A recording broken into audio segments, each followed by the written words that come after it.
So, first of all, an EPC. We're looking at the habitable space of a property. It's all about the construction, whether it's solid brick, whether it is timber frame, whether it's your standard cavity wall. We're then looking at the heating system. So how you heat it and where it loses that heat from, that's what an EPC is all about. And what you then do to mitigate that heat loss in terms of any insulation in that property. We're then obviously going to look at things like solar panels, air source heat pumps, all of those energy saving features that the government are trying to shove everybody down the route of having and not giving much of a grant to help. Just some stats, and would you believe these are the most recent that I can actually get my hands on because everything is always so much of a lag. But just to give you an idea, existing dwellings, this doesn't include the brand new builds, but existing dwellings, you can see by those numbers, 46% of English properties are below that band C as of Q3 of last year. The government are trying to push people down the route of getting more energy efficient properties and improving things to get those rates up. But as it stands right now, almost 50-50 really on what is and isn't going to be considered to be an energy efficient home. Currently, let's look at EPCs on the basis of how they are actually rated. The rating is based on an energy price, and that's it. So we go around, we look at the property, how it's heated, where it loses the heat, how you insulate it.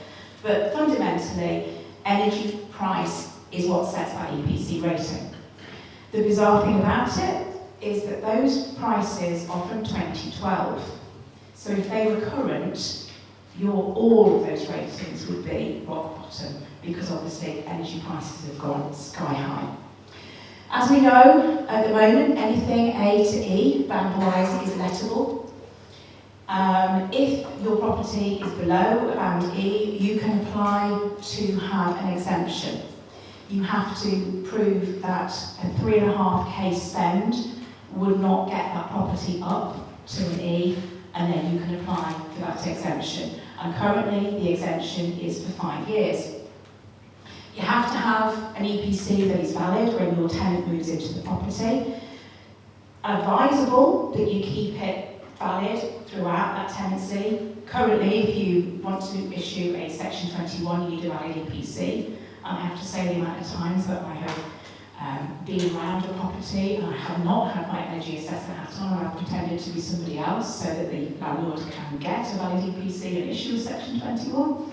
But yeah, that at the moment you have to have it only on tenancy commencement.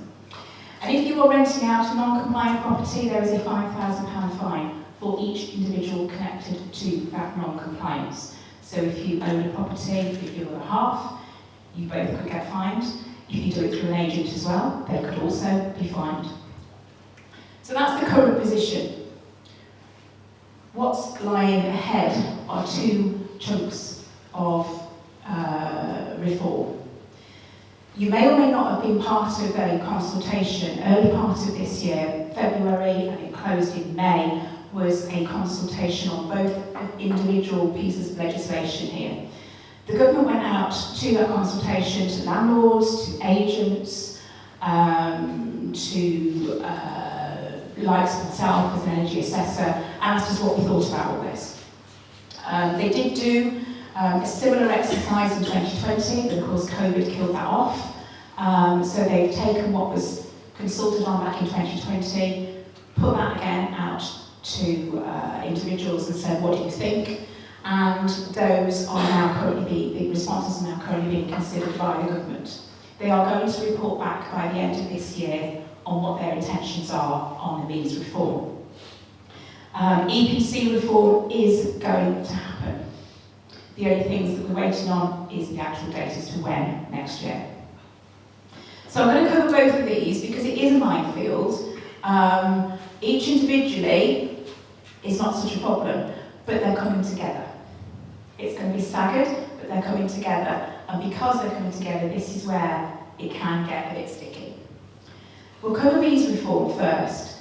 That's the proposal. So, Band C, everybody's been talking about this. I can't even remember how many years now, probably 8, 9 years has been talked of, and that can has been kicked down the road by successive governments. However, they're now talking of any new tenancies, and that will include if you have a current tenant who wants to renew their contract. By 2028, you would need that property to be a band C in order to be able to let it. All tenancies will be covered by that legislation by 2030. You'll see there, energy improvement spend cap. It was, and currently still is, £3,500. You will have to spend £3,500 and prove that you can't get your property to a lettable stage. If this comes in, you've got to spend 15 grand. And you actually have to spend it. At the moment, you can say, if I spend 3.5k and my property doesn't get to that, I need to apply for an exemption. They're proposing here that you actually physically have to prove that you have spent 15 grand. The average estimate is that it's going to cost about £6,500 per property to get you to that C. The only positive piece on there is the fact that the exemption certificates, at the moment they are 5 years, they will be extended to 10 years, which suggests to me it's going to be much more hard to get an exemption certificate, because if they're going to double the time on it, it's going to make it difficult to get it. You need a valid EPC throughout the tenancy, is what they are saying, not just at the beginning when the tenant moves in. It has to be, like your gas safety certificates, you have to have a valid EPC. They are also saying that this is now going to be covering short-term lets as well. How that's going to affect anybody in the room, I don't know. I'm not sure of many people that I know that actually do that any longer, but that's the talk, that's what's going to happen. And they are also talking of increasing those fines dramatically to 30k for non-compliance. So that's the means reform proposal. Whether it happens, big debate. This is definitely happening. This is what nobody seems to be talking about. It's not in the news. Many landlords aren't aware of it. I don't know, is anybody in the room aware of EPC reform next year? 1, 2, okay. It says they're effective late 26. It also says they're reduced EPC validity 3 or 5 years. Those are the only 2 factors that we don't know. We do know, as energy assessors, this is definitely happening next year. EPCs were already changed in June of this year. We have to assess so many more things than we ever had to.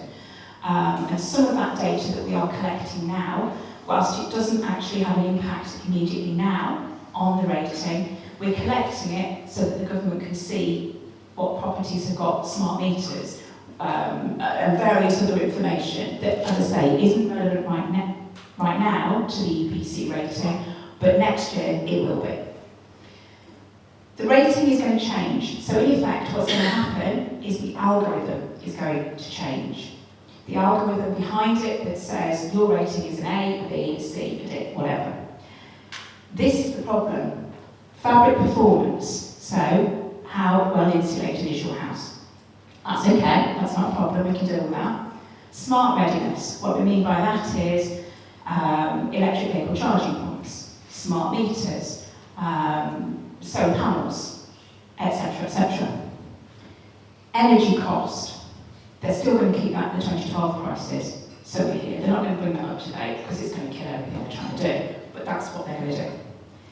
This is the one that's going to hit everybody, your heating system. Currently, if you've got gas central heating in your property, rather than electric, you have got a much better chance of achieving a C rating. Electricity is more expensive. The algorithm at the moment only works on energy price. Therefore, electric is much more expensive than gas. That rating for electric would be a lot lower than for a gas centrally heated house. They're flipping everything next year. So if you have gas central heating or oil central heating, your rating will drop. They will consider that those are much more poor in terms of energy efficiency, and electricity is better. So, if you've got gas central heating, that is going to come around and absolutely bang on backsides. Comparative position between obviously what we're on now and what is being proposed. You can see there it's going from an E to a C. 10 years, and your EPC will only be valid maybe for 5. That's what we're being advised, is probably 5 rather than bringing it right down to 3 years. That spend cap is really going to bite. If you can get an exemption, you're going to double, that's great, to 10 years. That non-compliance fee is going to hurt, but the rating metrics on the bottom. Electric at the moment is poor, it's going to be great. The government want to put everybody down the route of getting air source heat pumps, ground source heat pumps, solar panels. The grants are out there at the moment. They're only there for insulation. They're only there for £7,500 for you to get an air source or a ground source heat pump. Those things cost about 15 grand. I don't know if anybody's put one in, have they? That's a no. Interestingly, if you put one of those in your house at the moment, your rating drops because they are powered by electricity. The only way you can get a decent rating with an air source or a ground source heat pump right now is by putting solar panels on the roof. That's not covered by a grant. So it costs you 15 grand or so to get an air source heat pump.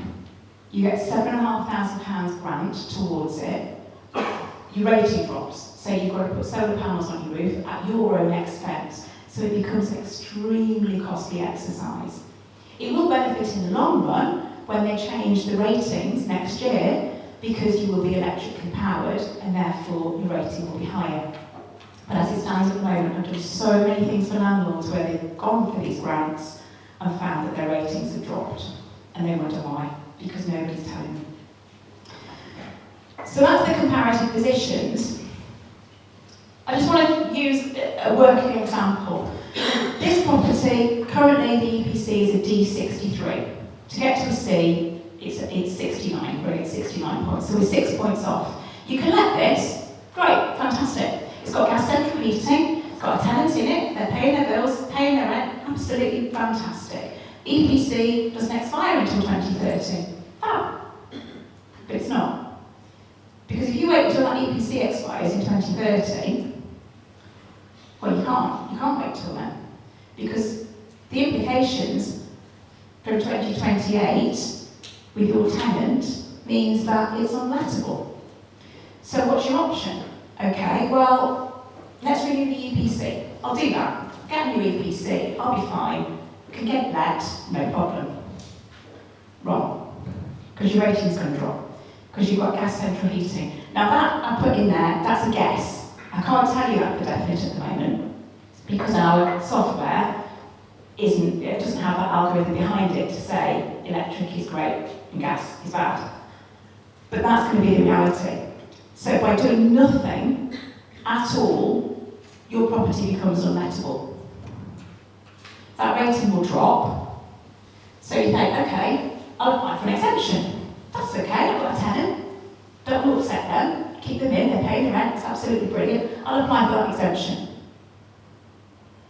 But I've got to prove that I spent 15,000 quid. Not can I, or if I did, would my house still get there? You've got to prove that you spent it, and still not be able to get to a C. You're 15 points off it by doing nothing. Does that make sense? Yeah? So, you can't just sit and do nothing, because it is going to come around and bite you. You can't put our heads in the sand, because I think that's what the government are expecting is going to happen. And then they're going to say, okay, great, rake it in. There's ways around it. This is buried in their legislation. But they are proposing that by the way, this is only private rentals. This isn't social housing, of course, because we can't talk about that. That doesn't happen. They're all energy efficient. It's only private landlords because we've got very deep pockets, apparently. So, privately rented homes that have got an EPC C against the energy efficiency regulations, I forgot what the word was then, before the new EPCs are introduced, will be recognised as being compliant with the future MEES regulations. until the EPC expires or is replaced by a new one. So, my advice, and I'm doing this, I'm a landlord, I've got properties, all of mine are a C, some of them are C69 and they're just squeaky, okay, but some of them are expiring in 2027, some of them aren't expiring until 2030. I'm not prepared to take the risk. I'm renewing all of mine now, well, before the summer of next year, so that I've got a 10-year certificate that says this property is a C, because they've all got gas central heating, and I can let for 10 years. Band C, is it going to happen? We've all wondered, we've all heard it. Red or black? Are you going to gamble? Who knows? All I can say is that EPCs came in 2007. This summer, we had a massive change on what we've actually got to assess. That was the biggest change we've ever seen in EPCs. What we have seen in the last 12 months of this government is the biggest move towards Band C. And everything that's been discussed, and the trajectory and the speed that we are on that path, is so much faster than it's ever been in the last 12 years. That's all I can say. Whether we'll ever get there, I don't know. What I do know, and it's my dead cert tip, EPC reform is happening next year. That bit is the bit where they're flipping the algorithm. So gas is bad and electric is good. So if you have got gas central heating in your property, my advice is you cannot sit and do nothing, because by doing nothing, it's all going to come round and bite you. So my recommended action is get that C rating before the summer of next year. By the end of this year, the government are going to tell us exactly what the implementation date is going to be. They are also going to tell us the validity period for an EPC, whether it's going to drop from 10 years to 5 or 10 years to 3. We're being advised it's likely to be 5. We'll know by the end of the year.